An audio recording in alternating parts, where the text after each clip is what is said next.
Merci Seigneur. Et la grâce des dieux est dans son sanctuaire.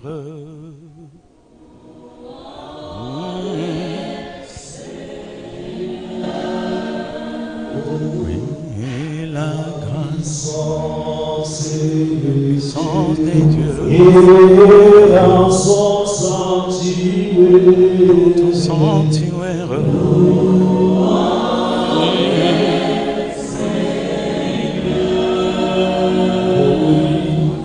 Et ceux qui l'habituent sont dans son sanctuaire.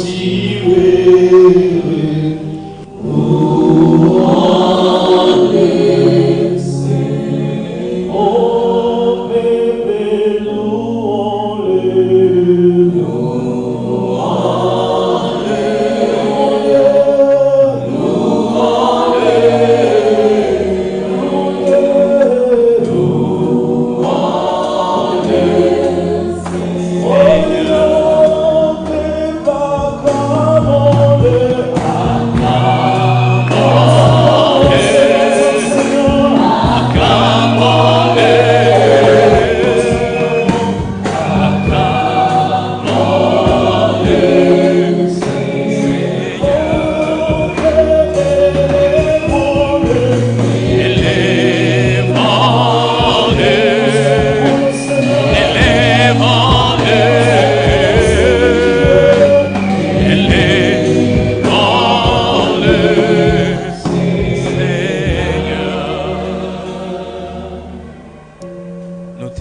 Ce matin, Seigneur, toi le maître de temps et de circonstances. Il n'y a pas deux qui soient comme toi. Tu es unique en ton genre. Devant toi, tout genou d'humanie, et devant toi, toute langue confesse que toi, tu es Seigneur. Laisse que tu nous parles encore ce matin. Nous aimerions disparaître, Seigneur, et que toi seul restes en train d'apparaître ce matin. Parle à mon frère, parle à ma sœur. C'est dans ton nom puissant et glorieux, Jésus, que nous t'avons ainsi prié. Nous acclamons les Seigneurs. Amen. Nous sommes dans le livre de Luc.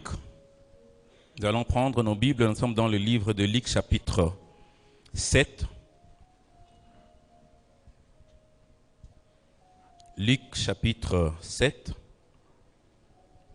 Versets 11 à 13.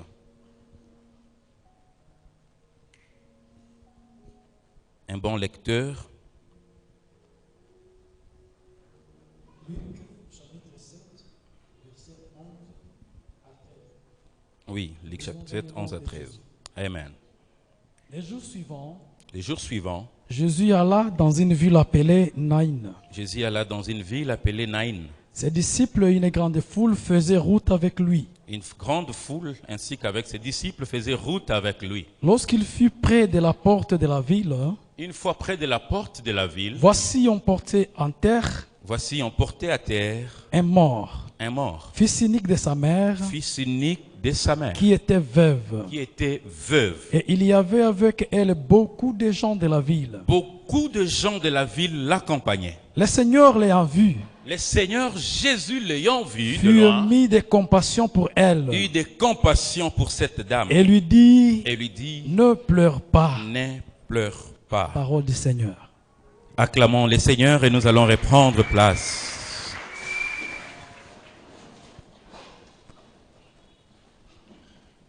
Alléluia. Gloire au Seigneur. Salue ton voisin à gauche, à droite. Dis-lui, je t'aime de l'amour du Seigneur.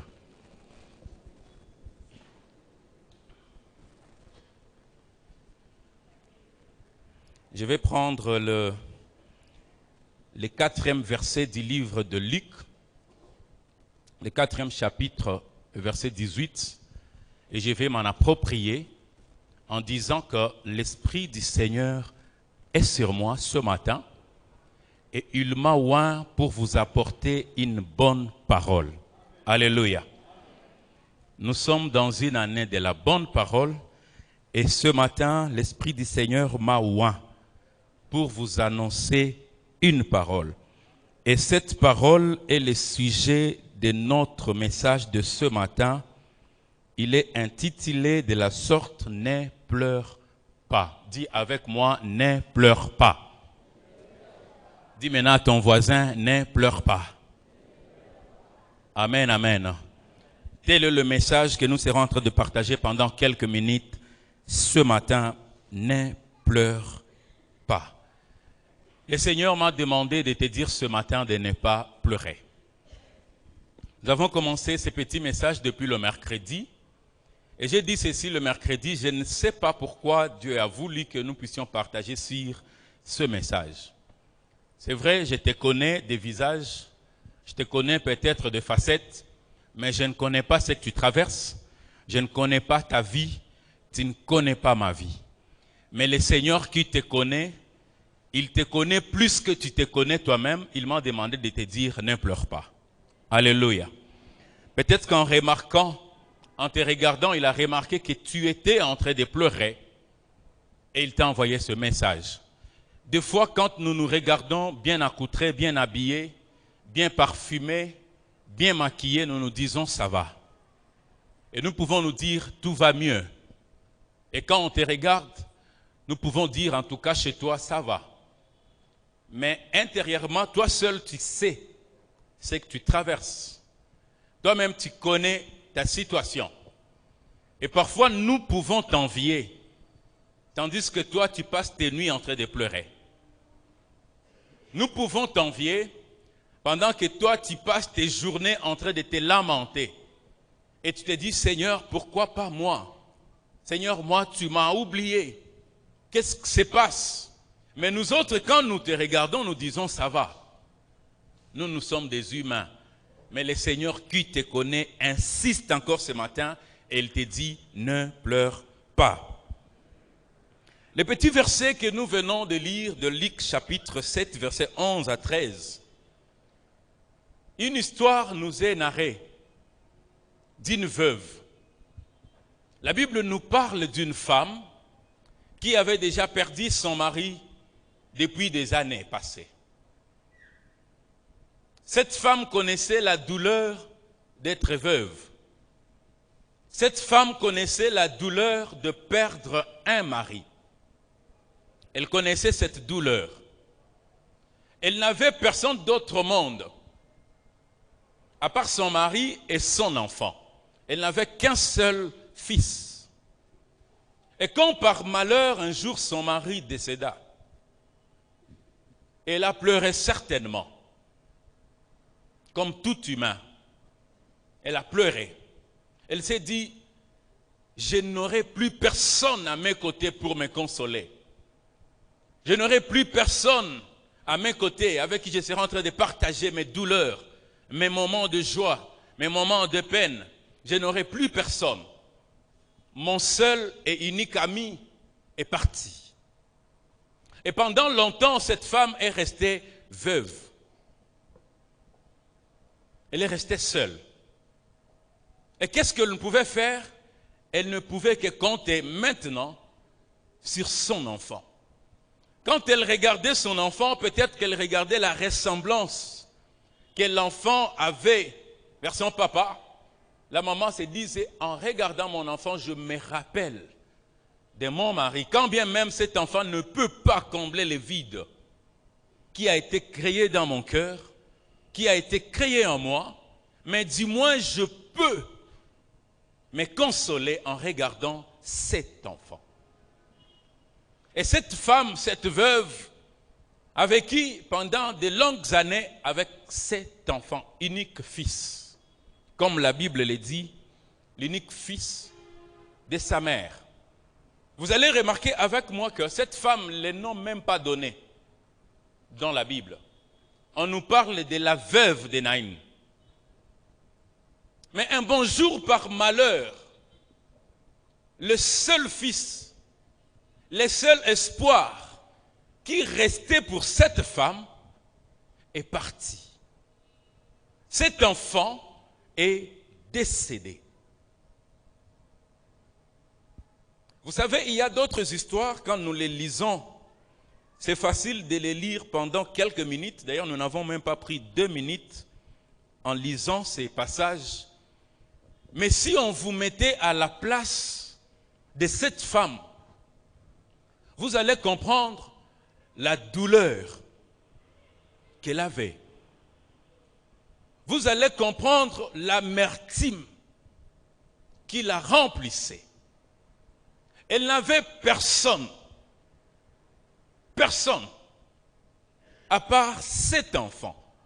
Le mari était déjà parti il y a des années. Et le seul espoir qui restait, c'était son enfant. Est-ce qu'il vous est arrivé de traverser des situations comme ça? Je ne sais pas. Peut-être. C'est ton cas aujourd'hui, je ne sais pas. Ou tu as un cas similaire, je ne sais pas. Alors cette femme était inconsolable. Qui pouvait les consoler? Qui? Tout celui qui pouvait venir et lui dire, ne pleure pas, sèche tes larmes, ce sont des situations qui arrivent. Toutes ces paroles-là n'étaient que des paroles vaines pour elle. Et peut-être qu'en elle, elle se disait, tu es en train de déclarer ces paroles parce que tu n'es pas à ma place. Et c'est vrai. Il est de ces paroles que nous déclarons, nous donnons aux autres, nous les conseillons, c'est parce que nous ne sommes pas à leur place.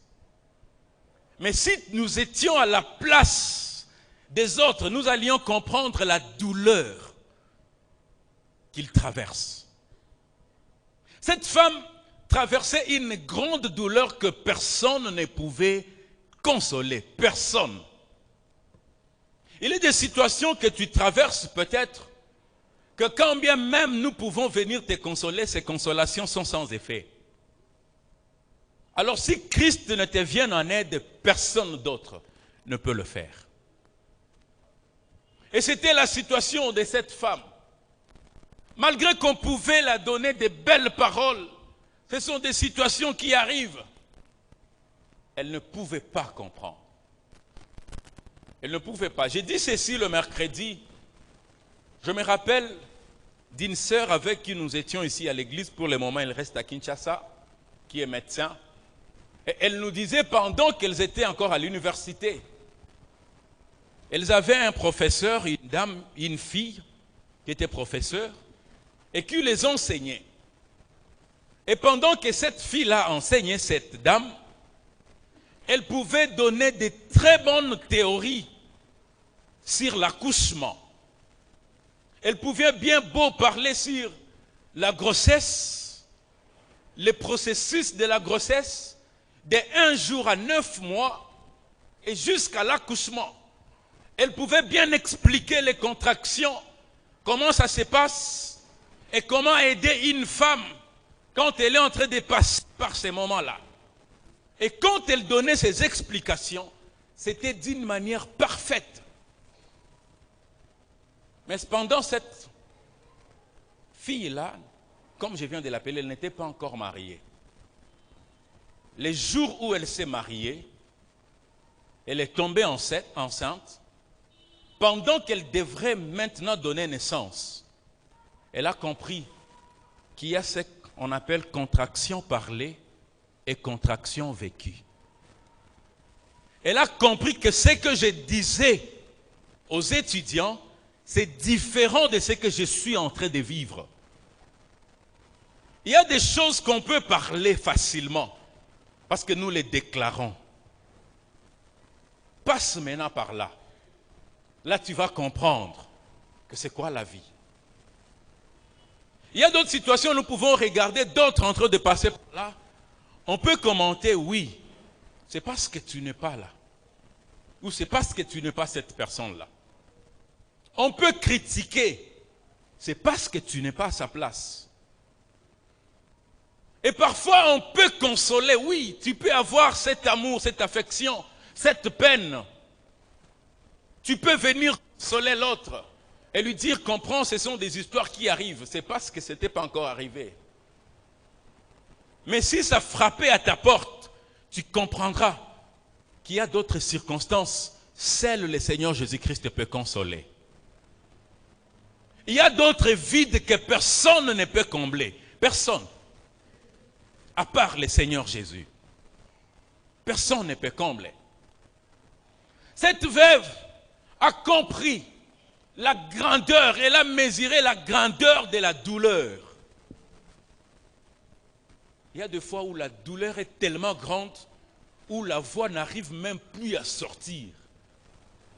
Les larmes commencent à couler comme un robinet qu'on a ouvert. On peut te regarder, on se demande qu'est-ce qui se passe. Seul ton cœur connaît ce que tu traverses. Et je sais qu'en ces jours, nombreux sont là, qui traversent des situations similaires. Quand on vous regarde, on se dit ça va. Mais intérieurement, tu souffres. Tu traverses des situations que tu ne sais même pas partager avec ton partenaire, ton mari, ta femme. Tu ne sais pas. Tu traverses des situations que tu ne sais partager avec personne. On a Shindwa. Pas même un ancien de l'église, on a dit Lisa, je veux me comporter comment? Il est des situations comme ça. Alors tu t'enfermes en toi-même. Qui te viendra au secours? Ce message t'est destiné ce matin. Cette femme pleurait. Tellement que la douleur était grande, la Bible me dit, une grande foule était venue pour la consoler, pour l'accompagner dans sa peine, dans sa douleur, dans l'amertume. Mais malgré que la foule était là pour l'accompagner, personne ne pouvait enlever cette douleur-là. Personne. Tu peux être accompagné de gens, tu peux avoir des relations, tu peux avoir des connaissances, mais il y a des situations où ces connaissances ne peuvent rien faire. Il y a des fois où on passe par des situations où ces relations ne valent rien. Rien. Tu commences à te poser la question, est-ce que je suis seul ou comment dans ce monde? Et pourtant, quand tu regardes dans ton téléphone, dans ton répertoire, il y a plus de 1000 correspondants. Et comme aujourd'hui, Google nous a facilité, à l'époque, avec nos petites cartes SIM, on pouvait limiter le nombre de correspondants, peut-être à 100, 250 et autres. Mais aujourd'hui, avec la nouvelle technologie, avec Google, tu sais avoir plus de 2000, 5000 correspondants. Et tu les stockes dans ton compte Gmail. Mais malgré tous ces correspondants, quand ils traversent des situations, personne ne sait te venir en aide. Personne. Tu peux commencer à feuilleter ton répertoire. Personne. Et des situations comme ça nous arrivent. Et peut-être que c'est ton cas aujourd'hui. Peut-être. Une grande foule est venue l'accompagner. Malgré l'amour que la maman avait pour son fils unique, malgré la présence de cette foule, personne ne pouvait ramener cet enfant à la vie. Personne. Et après un temps, il fallait aller enterrer cet enfant.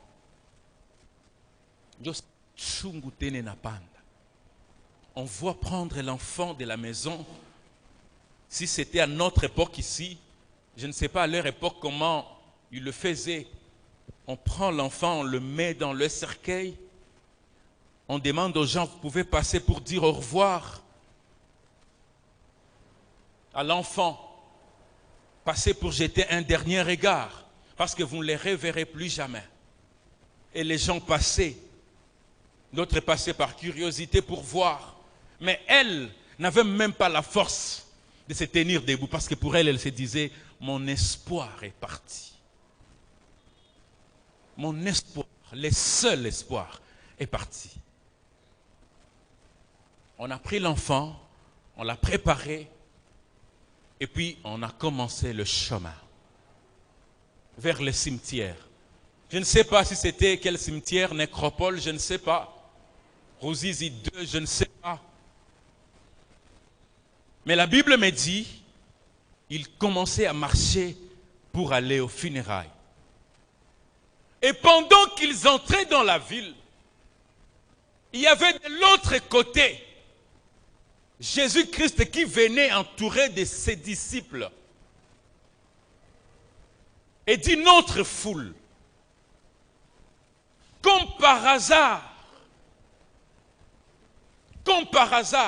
permettez-moi de dire cela, ils se sont croisés. À distance, Jésus a remarqué la foule. Il a remarqué les gens qui pleuraient. Parce que cette veuve n'était pas la seule qui pleurait. Mais quand Jésus a remarqué à distance, il n'avait pas besoin qu'on lui dise que c'est la maman qui a perdu l'enfant. Mais la douleur qui était dans cette femme l'a démarquée des autres.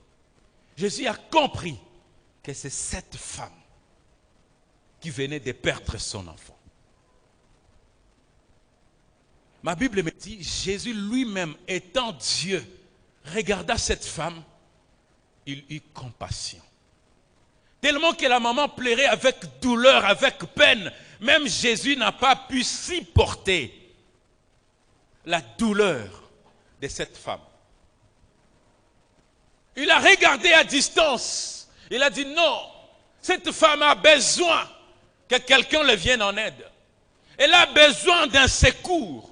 Elle a besoin d'une main forte pour la soutenir. Comme Jésus te regarde ce matin, il dit non. Par rapport à cette situation, je ne peux pas continuer mon trajectoire. Je ne peux pas me taire. Parce que si je me taisais, cet enfant sera enterré. Qui sait si cette maman va résister 2 jours? Qui sait?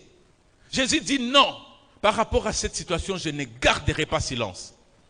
Et c'est ce que le Seigneur est en train de dire aujourd'hui. Par rapport à ta situation, il dit c'est assez. Il ne peut pas garder silence à longtemps. Il a regardé à distance, il dit non. La peine était grande. Il eut compassion. Jésus s'approcha de cette femme et lui dit, ne pleure pas. Et c'est ce que je suis en train de te dire ce matin.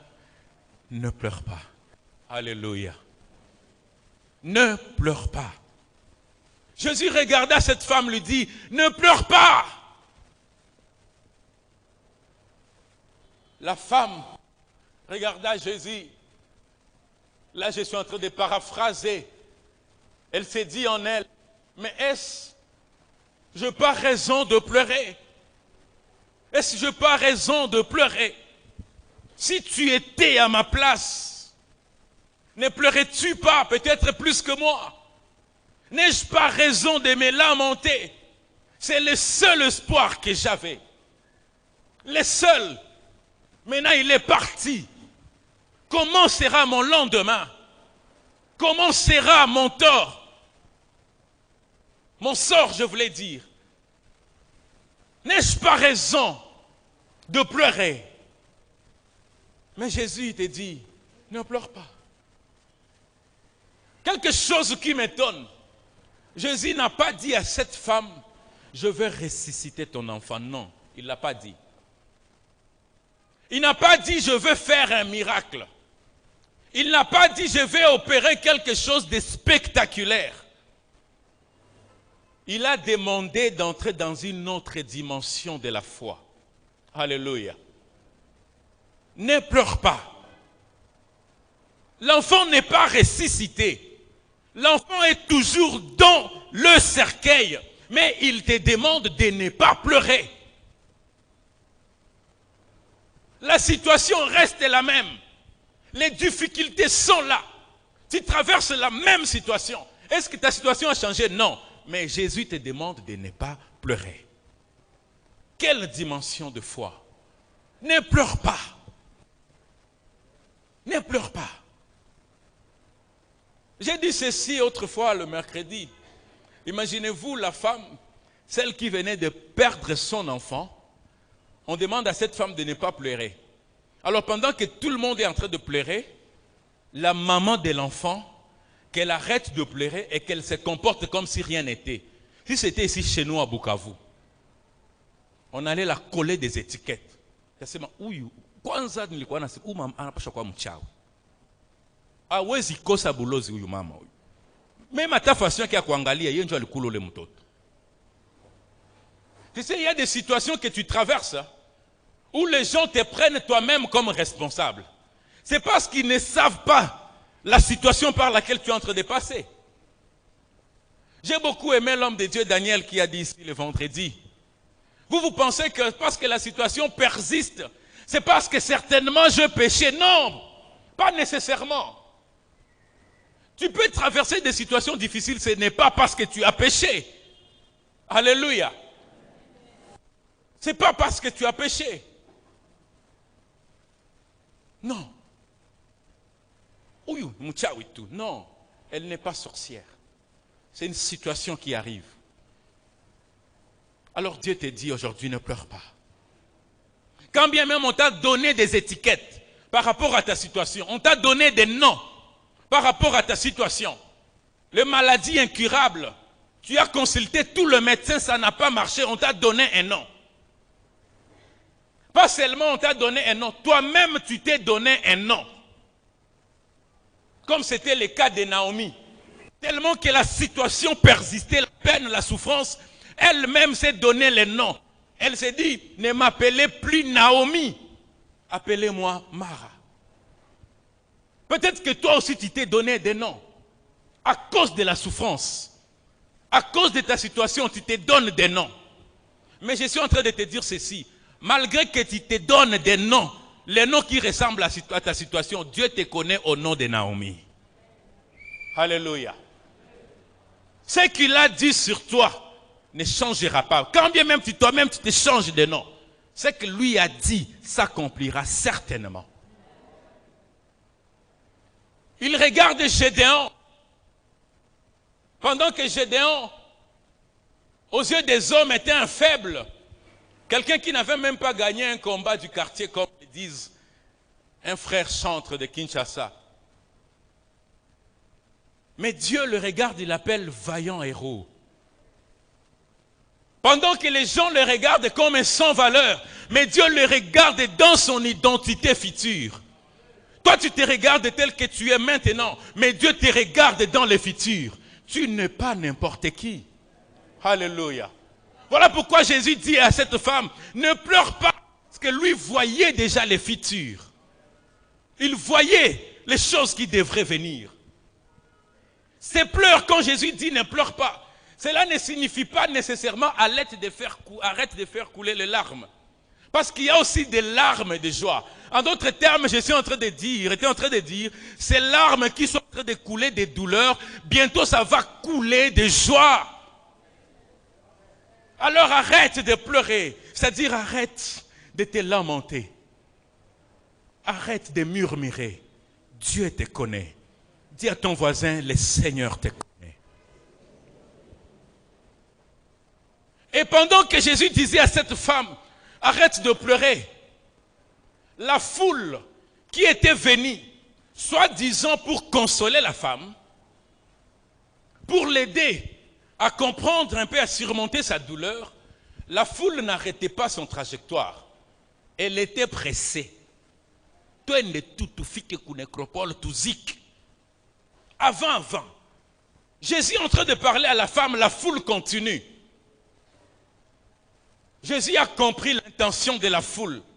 La Bible me dit, Jésus était obligé de se comporter en roulage. Si je peux paraphraser. Il a dit non, là je dois moi-même réguler la circulation. Je dois arranger les choses. Parce que je vois l'intention de ces gens, c'est d'aller enterrer cet enfant. Ce n'est pas moi qui l'ai dit. Vous l'avez lu. Tout de suite là. Jésus était obligé d'aller se tenir debout devant la foule. Pour empêcher à la foule de continuer. Donc, c'est quoi votre problème? Vous étiez venu la consoler ou bien l'enfoncer encore davantage? Il y a des gens comme ça. Vous pensez qu'ils viennent pour vous consoler. Mais en réalité, ils viennent voir la situation pour chercher à dire. Quand ils sont avec vous, Paul, c'est tout Mugongo. Et comme aujourd'hui nous avons WhatsApp, le message est parti. Unajua, d'ailleurs, alikuwa anajiona, tutaona sasa. Na utaona réellement. Parce que ce que toi tu es en train de penser, le Seigneur n'a pas encore commencé une histoire avec cet homme-là. Alléluia. Ce n'est qu'encore au début. La personne que tu vois à tes côtés ne les néglige pas, ne les sous-estime pas. Tu ne sais pas ce que le Seigneur va faire avec elle demain. Tu ne sais pas. Autrefois, je disais, le président que nous avons aujourd'hui comme président de la République, j'ai quelques images. Une fois quand il était encore militant en Belgique, il était une fois tabassé par la police, la chemise déchirée, le sang coulait. Et quand on les regardait, on se disait, mais aujourd'hui, quand il descend en Belgique, les mêmes policiers qui l'ont tabassé, ils viennent au tarmac pour l'accueillir. Personne ne connaît ton lendemain. Personne. Voilà pourquoi Jésus te demande aujourd'hui, ne pleure pas. Ne pleure pas. Il était obligé de se tenir debout devant le cortège. Stop! Et c'est quand il s'est tenu debout devant le cortège, la Bible me dit que la foule s'arrêta. En d'autres termes, la foule attendait que Jésus vienne l'arrêter pour qu'elle s'arrête. Il est allé devant le cercueil. Il a touché. La présence de Jésus était en train de changer des choses. Alléluia. La présence de Jésus ce matin en ces lieux est en train de changer des choses dans la vie d'une personne. Parce que quand il descend, ce n'est pas pour rien. C'est vrai, il y a des gens qui étaient là, qui étaient des spectateurs. La foule qui venait, il y a des gens qui sont restés des spectateurs. Mais celles qui étaient concernées, elles devraient voir quelque chose. Alors ce matin, ne sois pas spectateur, parce que le Seigneur est venu pour toi. Gloire au Seigneur Jésus. C'est pour toi qu'il est là ce matin. Il a touché le cercueil. Il a dit stop. La femme était là. Elle regarde en ce moment.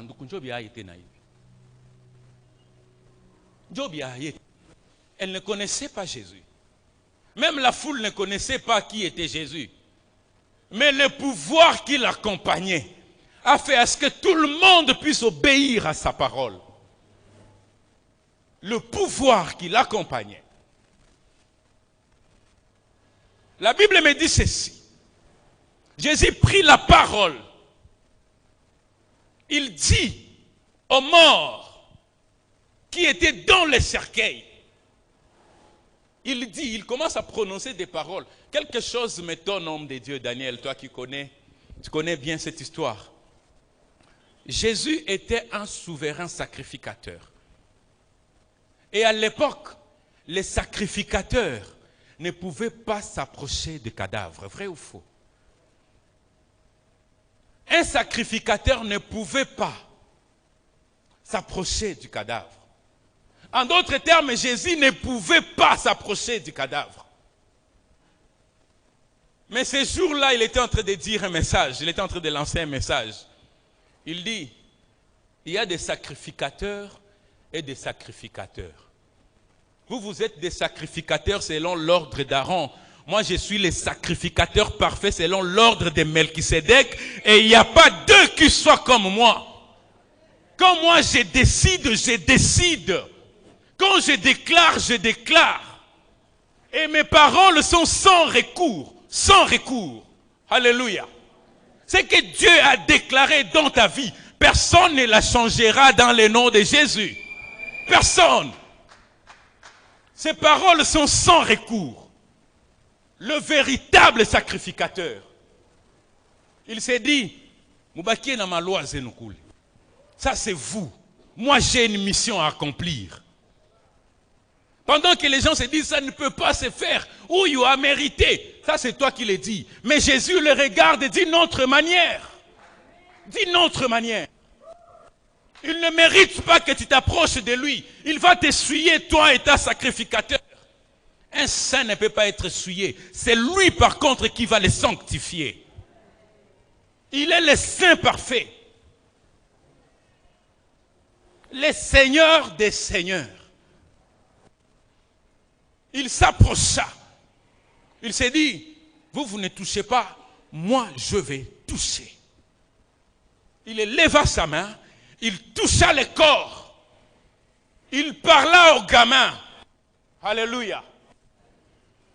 Il parla à cet enfant. Il dit, jeune homme. Oh, Jésus, mais il est mort. Il est mort. Jésus ajoute, alléluia. Il dit, jeune homme, je te l'ordonne, alléluia. Je te l'ai dit. C'est-à-dire, ce n'est pas une parole qui m'a été demandée. Ce n'est pas qu'on m'a demandé de te dire. Mais c'est moi qui est en train de donner l'ordre. Parce que l'ordre émane de moi. Je suis le créateur de toute vie. Alléluia. C'est moi qui donne la vie à celui que je veux. Alors je t'ordonne, lève-toi. Aujourd'hui, Jésus va ordonner à ta situation de se relever dans le nom de Jésus. Parce qu'il a le pouvoir. Il a la capacité. Il va ordonner dans ta situation. Quand bien même les gens pensaient que c'est la fin. Même la maman de l'enfant savait que c'est la fin. Mais Jésus est en train de te dire ce matin, ce n'est pas encore la fin. Ce n'est que le début. Dis à ton voisin, tu n'as encore rien vu. Ce n'est que le début. Alléluia. Jeune homme, lève-toi.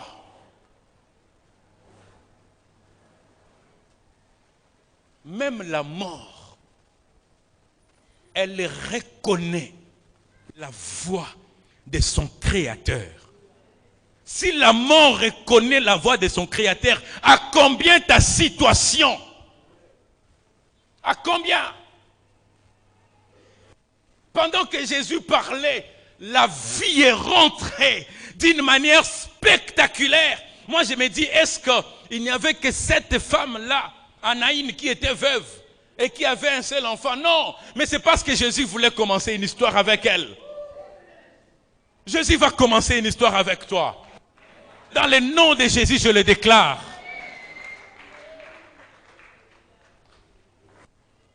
L'enfant s'est levé. La Bible me dit, Jésus prit l'enfant. Là, ce n'était plus le tour de ces gens-là qui viennent bien habillés, en uniforme. Vous pensez qu'ils vous aiment, mais ça sapé. Oh, tout qu'on a coupé les comme à quoi mouche. Mon qu'on a ni pelé kakunizik. Non, ça sapé. Jésus n'a pas besoin de tous ces protocoles. Il a pris l'enfant entre ses mains et il le remettait entre les mains de sa maman. Laisse que Jésus te remette dans tes droits aujourd'hui dans le nom de Jésus. Laisse que Jésus restitue ta situation. Tu as longtemps pleuré. Laisse que Jésus sèche tes larmes aujourd'hui. Laisse qu'il se souvienne de toi. Il a pris l'enfant. Il a remis l'enfant entre les mains de sa maman. Je me dis, si cet enfant était quinois, il allait crier ce jour-là comme cet enfant de ça et ça. Maman, je vais oui, oui. La maman se disait, est-ce que j'écouterai encore un jour les cris de l'enfant? Mais ce jour-là, l'enfant encore dit, maman. Tu te demandes, est-ce que c'est possible? C'est possible. Même pour toi, c'est possible. C'est possible. Il devrait aller au cimetière. Mais parce que Jésus a intervenu, papa, trajectoire et changea. Laisse que Jésus change les trajectoires de ta vie aujourd'hui. Qu'il les change. Ils ont changé les trajectoires. Plus question d'aller au cimetière. Il dit, nous rentrons. Alléluia. Mais cependant, on avait déjà creusé les trous. On l'avait déjà aménagé là où on devrait enterrer l'enfant. Papa, ces rastas qui ont creusé, ils vont attendre longtemps. C'est là qui pensent que tu seras enterré. Ils vont attendre longtemps dans le nom de Jésus. Tu ne seras pas enterré. Les mêmes pioches qu'ils ont utilisées pour creuser, ils vont les utiliser encore pour rembler le sol. Parce que tu ne seras pas enterré. Nous les déclarons dans le nom de Jésus. Tu ne seras pas enterré. Non. Et s'ils font le sourd d'oreille pour ne pas le couvrir, ils vont chercher quelqu'un d'autre et pas toi. Ils vont chercher un autre client, mais pas nous. Tu as encore une histoire à faire avec Jésus. Alléluia. Quelqu'un d'autre, pas toi. Maintenant, il fallait qu'il rentre en ville. L'enfant était sorti dans les cercueils avec une foule. Il fallait qu'il rentre. La maman qui pleurait des peines, des douleurs, cette fois-là, elle a pleuré de joie.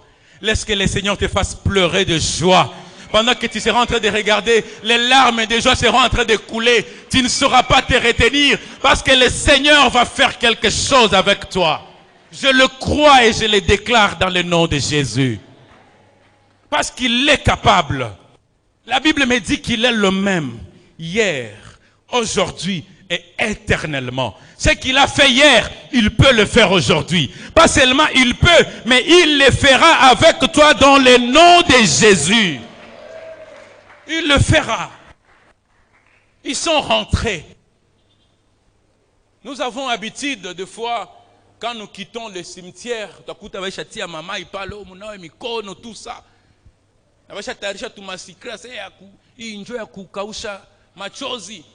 Ces secrets de pleurs, ces jours-là sont devenus les secrets de fête.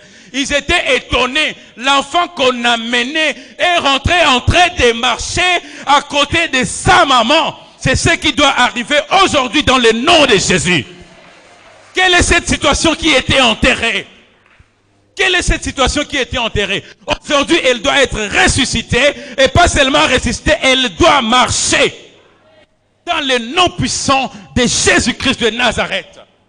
Elle doit marcher. L'histoire doit changer. L'histoire doit changer. Laisse-moi citer. Vous savez, j'étais en train de réfléchir sur une chose. Tu peux avoir commencé une année avec beaucoup de peine, avec beaucoup de douleur. Mais Dieu, il est celui qui change des situations. Vous savez, les livres de rites que nous lisons souvent, nous tous, ça n'a pas commencé avec l'histoire des rites. Ça n'a pas commencé avec son histoire. Ça a commencé avec l'histoire de quelqu'un d'autre. Quelqu'un d'autre. Mais au finish, c'est Ruth qui était à la tête de cette histoire.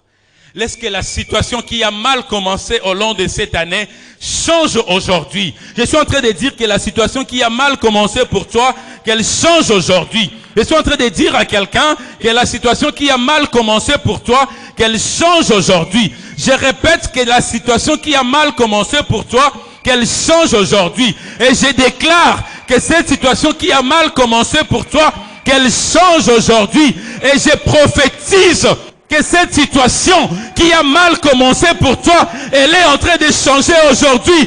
Dans le nom de Jésus, dis avec moi, je reçois au nom de Jésus. Lève-toi là où tu es, nous allons prier. Auprès du Seigneur, l'impossible n'existe pas. Nous allons inviter l'homme de Dieu, le pasteur Patrick, pendant quelques 2-3 minutes. Il sera en train de prier pour toi, il va sceller cette parole.